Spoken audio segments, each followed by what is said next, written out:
I promised you to share with you the parable. I found it very beautiful actually. Sheikh Muhammad Qasim Nanodwi is recorded by Sheikh Shabir Ahmad Uthmani in Tafsir Uthmani. It's in Urdu. His commentary on Surah Al Falaq, he comments the notes he took himself from the Sheikh. And he says, he gives a parable explaining Surah Al Falaq and the different kinds of harms it protects us from. He says it's like Allah wants us to think of ourselves like the plant that a gardener takes care of. A gardener is planting a plant in the ground, and it has different problems that it has to protect itself from.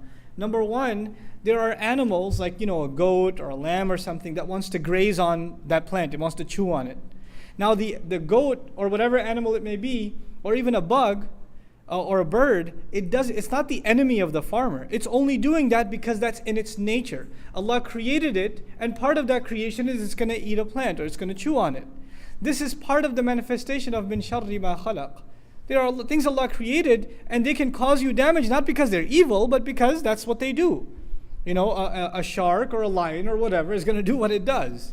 And it's not because it's evil, it's acting out in accordance with its nature. So in the way Allah created things naturally, there's the potential for you receiving harm just in the natural order of things. And so you have to ask Allah for protection from them. But that's not the only kind of protection He seeks. So He fences the plant around so the goat doesn't come by and chews it up. But the next thing is He has to plant the plant in a place where it gets plenty of sun, it gets plenty of water, it's in a good environment. And there are no obstructions, there are no things that keep it, no blockades from keeping it from the things that it needs. We ask Allah, وَمِن شَرِّ غَاسِقٍ إِذَا وَقَبْ. And this ghasaq and waqab, the barrier of dark, keeping you from what you would otherwise have access to in the light of day, is just like that farmer who wants that there are no blockades, there are no obstacles in his path. And the obstacle for the human being clearly becomes the dark of the night. Then he says the third element is that what if you have too much water or too much sun?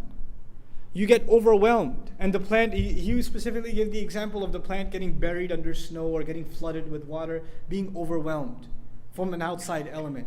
وَمِن شَرِّ النَّفَّاثَاتِ فِي الْعُقَدِ. I mentioned to you before, when people, their sorcery is done on them, they feel like they're being suffocated from within. They feel like they are being pressured, or there's this heavy burden inside of them.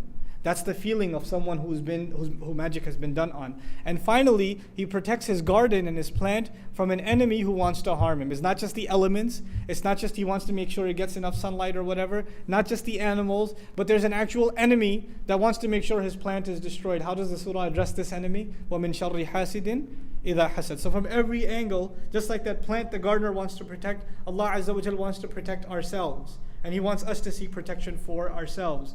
So this surah is about protecting yourself from physical kinds of harm that may afflict you. The next surah will be about spiritual harms that can afflict you. So there's the body being protected in Surah Al Falaq, and the ruh and the nafs being protected in Surah Al Nas from waswasa of shaitan and evil company and things like that. The final comment on this I want to share with you about the hasidun, the people who have hasad against us. Who is on our side? What do you have to worry about? People, Muslims, getting all paranoid. Man, they have this many weapons, and they have these many agents, and they've got this, and they've got the other, and all this conspiracy theory. Who do you have on your side? قُلْ أَعُوذُ بِرَبِّ الْفَلَقِ. All the darkness on one side, and the one who tears through the darkness and brings light to you on the other side. What do you have to worry about? We have to hold on to this book and seriously believe in it. When it gives us counsel, we have to take it as counsel for us. We can't just take it as empty, just a dust and some interesting knowledge, but go back to our attitude. This is supposed to change our attitudes. It's supposed to change our attitudes. I pray that Allah Azza wa Jal gives all of us the strength to change our attitudes. May Allah make us unified with the Quran. May Allah give us a comprehensive understanding of it. I just want to make two announcements.